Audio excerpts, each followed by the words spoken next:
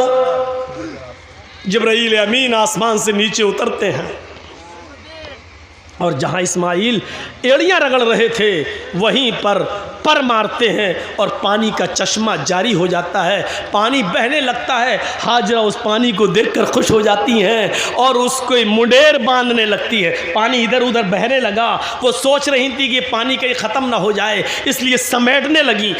کتنا سمیٹیں گی؟ پانی کا چشمہ نکل رہا ہے، پانی ادھر ادھر ایسے سمیٹ رہی ہیں اور عبرانی زبان میں کہہ رہی ہیں زم زم۔ یہ عربی کا جملہ نہیں ہے، زم زم زم زم زم کا مطلب ہوتا رک رک، ٹھہر ٹھہر، کہاں جا رہا، رک، زم زم، بار بار کہہ رہی زم زم یعنی رک رک، زم زم ٹھہر ٹھہر، یہ بار بار کہہ رہی ہیں لیکن پانی کہاں ٹھہرنے والا ہے، وہ سمیٹتی ہیں، پانی بہہ جاتا ہے۔ حضرت ہاجرہ مٹی سے ایک منڈیر باندھ دیتی ہیں تاکہ پانی ادھر ادھر نہ جائے، اسی میں جمع ہو جائے۔ میرے بھائیوں، اللہ کے نبی نے فرمایا اللہ ہاجرہ پر رحم فرمائے، اگر ہاجرہ نے اس پانی کی باؤنڈیشن نہ کی ہوتی، ہاجرہ نے اس پانی کی منڈیر نہ باندھی ہوتی، ہاجرہ نے اس پانی کو روکا نہ ہوتا تو اللہ اس پانی کو ساری دنیا میں پہنچا دیتا۔ اور جو چیز عام ہو جائے پھر اس کی قدر نہیں ہوتی۔ دیکھ رہے ہو نا، گنگا کا پانی ہر جگہ بہتا پھرتا، کوئی قدر ہے؟ جو چاہتا اس میں لیٹرین کر دیتا، جو چاہتا پیشاب کر دیتا ہے، جو چاہتا اس میں پائخانہ کر رہا ہے، جو چاہتا اس میں گندگی پھینک رہا۔ بار بار یوگی اور مودی سرکاروں کو لوگ للکار رہے، تم تو کہہ رہے تھے ہم گنگا کی صفائی کریں گے، آج تک گنگا کی صفائی نہیں ہوئی ہے، سرکاریں کل گھرے میں کھڑی ہیں، گنگا کی صفائی نہیں ہو پا رہی ہے۔ اب اس پانی کی کوئی قدر نہیں، کیونکہ جو چیز عام ہو جاتی ہے اس کی کوئی قدر نہیں ہوتی ہے۔ آج زمزم کی قدر اس لیے ہے کیونکہ وہ عام نہیں ہوا ہے۔ حضرت ہاجرہ نے اس کی منڈیر باندھی۔ اب آپ کو جو بتانا چاہتا ہوں وہ یہ، ہاجرہ صفا سے مروہ تک جا رہی ہیں، کہیں کہیں سینہ تان کے جا رہی ہیں اور دوڑتی ہوئی جا رہی ہیں۔ ہر حاجی کو جہاں پہ ہاجرہ دوڑی تھیں، آج ہاجرہ کی سنت کو زندہ کرنا پڑتا ہے۔ وہاں ہر حاجی کو تھوڑا سا یا عمرہ کرنے والے کو سینہ تان کر دوڑنا پڑتا ہے۔ اللہ کے رسول نے عورتوں کو منع کر دیا ہے، فرمایا ہے کہ ہماری امت کی عورتیں سینہ تان کر نہیں دوڑیں گی، وہ اپنی نارمل چال میں چلیں گی، لیکن اللہ کے رسول نے حاجیوں کو، مردوں کو یہ حکم دیا ہے کہ ان کو ہاجرہ کی اس ادا کو زندہ کرنا ہوگا۔ جہاں ہاجرہ نارمل دوڑی تھی تمہیں نارمل دوڑنا ہے، اور جہاں ہاجرہ تیز دوڑی تھی وہاں تمہیں تھوڑا تیز دوڑنا ہے۔ جہاں ہاجرہ نے تھوڑا سینہ نکال کر دوڑی تھی وہاں تمہیں تھوڑا سا سینہ نکال کے دوڑنا ہے۔ میرے